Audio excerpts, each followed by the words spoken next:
De la houle en légère baisse et du vent offshore en ce milieu de matinée sur la Camaro. Bonjour à toutes et à tous. On a un temps qui est variable, une température extérieure à 12, une température de l'eau à 12. Cet après-midi variable, une température à 14. La marée descend, le plein bas est à midi 30, les coefficients 112. Sur cette marée qui descend, le vent est toujours offshore avec un secteur est-sud-est. Il devient de plus en plus faible, moins de 1 Beaufort, il va tourner dans pas longtemps. Le plan d'eau est ridé à lisse, les phases de vagues sont lisses, là où les Mukepec. Mukepec est longue avec 12 secondes de période, orientée ouest-nord-ouest à nord-ouest. C'est une houle qui est en léger repli par rapport à ce matin. Il y a un 1,20 en déferlement régulier, un 50 sur les séries qui rentrent fréquemment, un 80 sur les grossettes. La barre est assez facile à franchir. Les vagues sont sélectives à réserver pour des surfeurs confirmés sur un plan d'eau un peu agité. Ça surfe un peu au bord, mais là, c'est de moins en moins bon au bord. Là, les surfeurs, ils quittent le bord. Sur la gauche, là, ils ont fait plusieurs fois le tour, tellement il y a de courant pour remonter au pic, là. Pour remonter le courant et repartir au pic, tellement le jus est fort au bord, là. Et au moment où je parle, la gauche, elle ferme beaucoup. Il y a la droite au large, là. C'est là où il y a les seuls surfeurs à l'eau, quasiment, de ce que j'ai vu. Il y a quelques personnes qui sont parties surfer la gauche au large du Banana, je crois. Mais la droite, pour pas dire un mot vulgaire, elle est casse-pied à surfer, elle casse au large, elle déroule un peu. Après, elle est toute molle, toute plate. Et après, elle recreuse au bord en faisant une section intéressante tubulaire, mais qui est soit rapide, comme on voit là, soit sans épaule.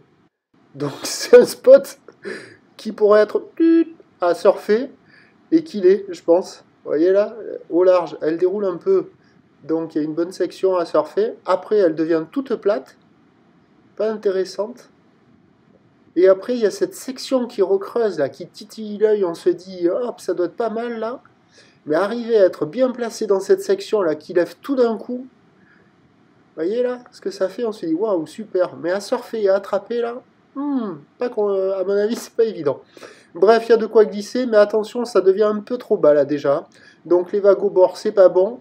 Ça va jouer un petit peu sur le large, mais attention, au fur et à mesure que la marée va descendre sur les outsides avec ces gros coefs là, ça va décaler de plus en plus et ça sera pas intéressant. Mais bon, ça restera praticable pour les surfeurs qui n'en veulent.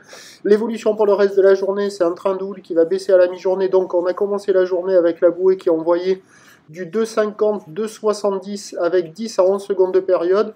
Là, pour la mi-journée, la bouée, elle envoie un bon 2 mètres et 10 à 11 secondes de période. Donc la baisse devrait être assez marquée.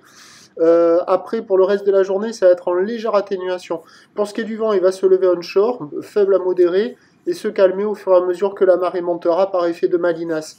Les prévisions à 13h, c'est 1m20, 1m50, ou l'ouest-nord-ouest à nord-ouest, 11 secondes de période, vent ouest-sud-ouest, 1, 2. Et à 17h, légère baisse, 1m20, 1m50, peut-être un peu moins avec le plein haut, ou l'ouest-nord-ouest à nord-ouest, 11 secondes de période, vent ouest-nord-ouest 1. Le meilleur créneau, c'était tôt ce matin.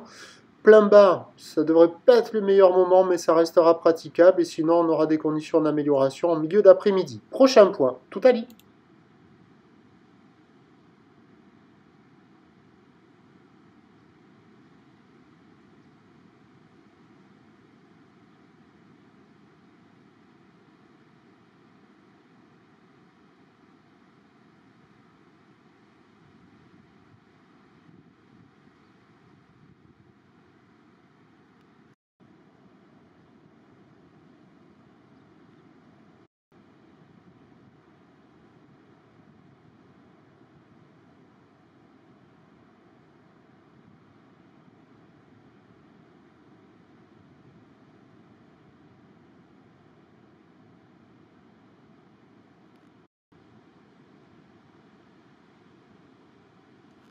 Ça, plage à perte de vue.